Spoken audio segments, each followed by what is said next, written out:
नमस्कार बंधुरा सुतोबाज kitchen with ब्लगे आज के आमी एसेছি देखो बर्षाकाल चलছে সবার কিন্তু একটু জ্বর ঠর হচ্ছে আর এই জ্বরটায় মুখে একদম রুচি চলে যাচ্ছে তাই জন্য আজকে আমি এগুলো দেখে মনে হচ্ছে আলু কাবলি বানাবো না না খানিকটা আলু কাবলি টাইপের কিন্তু এটার নাম হচ্ছে মরিচ আলু একটু মরিচ আলু বানাবো তাই জন্য আমি এখানে আলু সিদ্ধ করে নিয়েছি একটু ধনে পাতা গোলমরিচের গুঁড়ো ধনের গুঁড়ো জিরের গুঁড়ো পেঁয়াজ কুচি শসা কুচি টমেটো কুচি এখানে লেবু 1 ইঞ্চি একটু আদা নিয়েছি বিট নুন আর এখানে আছে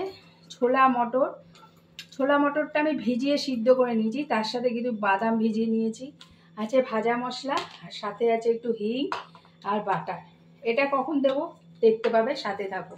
আগে কিন্তু আমি এখানে আলুগুলো সব দিয়ে নিলাম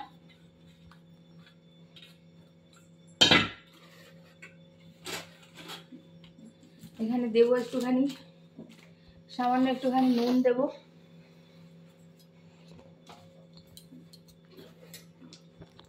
আর এখানে ছোলা মটর বাদাম যেটা সিদ্ধ করে ভিজিয়ে রেখেছিলাম সেইটা দেব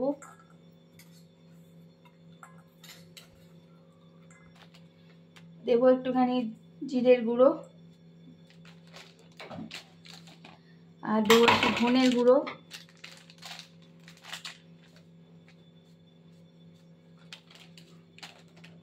একটু ভাজা মশলা এগুলো দিয়ে আগে হাত দিয়ে একটুখানি এগুলো সবকটা মশলা একটু মাখিয়ে নেব নুনটা একটু দেখে নেবে টেস্ট মতো এবার আমি কিন্তু একটু গ্যাসের ধারে যাব কেন বাটার আর হিংটা নিয়েছি মরিচ আলু বানাতে সেটার জন্য ঠিক আছে চলো এখানে আমি একটা প্যান বসিয়েছি দিয়ে দেবো খানিকটা বাটার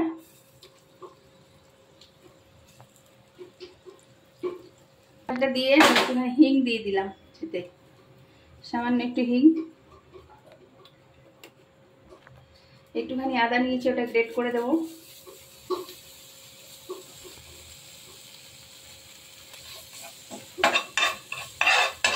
আমি কিন্তু এখানে একটু চাট মশলা দেবো সেটা বলতে ভুলে গেছি দেখাতেও ভুলে গেছি তো আদাগুলো দেখতে পাচ্ছ কালার চেঞ্জ হয়ে গেছে এবার আমি এই মাখিয়ে রাখা এটা দিয়ে দেবো তোমাদের যদি আর নুন লাগে দিয়ে নেবে এটা একটুখানি গ্যাসটা সিমে রেখেছি হ্যাঁ সিমে রেখে আমি এটাকে একটু নাড়াচাড়া করবো মানে হিং আদা এই গন্ধটা আলুটা ধরে নেবে তারপরে এতে কোনো জল তো ব্যবহার হবে না বোঝাই যাচ্ছে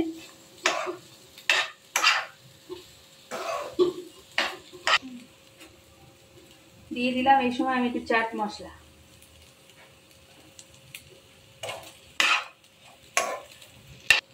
দিয়ে দেবো ব্ল্যাক পেপার গোলমরিচের গুঁড়ো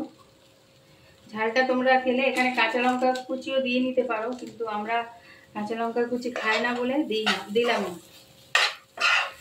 কাঁচা লঙ্কা ভালো লাগলে মুখে দিয়ে নেবে চারিদিকে জ্বরে না মুখে একদম রুচি নেই যেটা আমাদের ঘরেও কারোর মুখে রুচি নেই তাই জন্য এটা বানালাম আলু কাবলির মতোই কিন্তু এটা মরিচ ঝাল একটু তো অন্যরকম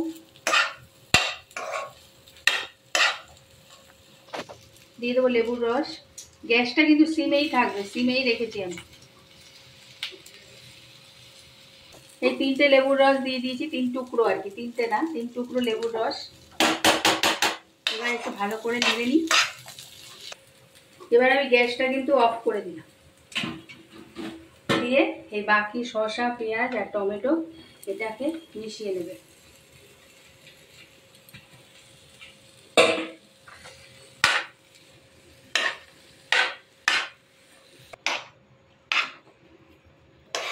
নুন আর টকটা যদি তোমরা আর একটু বেশি খেতে চাও দিয়ে নেবে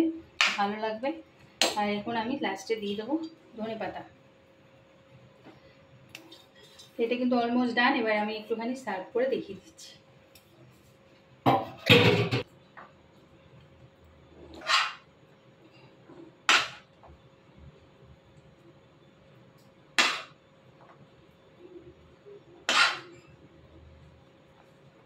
চটপটা মরিচ আলু কিন্তু আমার রেডি হয়ে গেছে যদি ভালো লাগে তাহলে একটু সাথে থেকো আর এতক্ষণ সাথে থাকার জন্য তোমাদের সকলকে অসংখ্য ধন্যবাদ আসবো পরবর্তী কোনো ভিডিও নিয়ে ততক্ষণের জন্য সকলে ভালো থেকো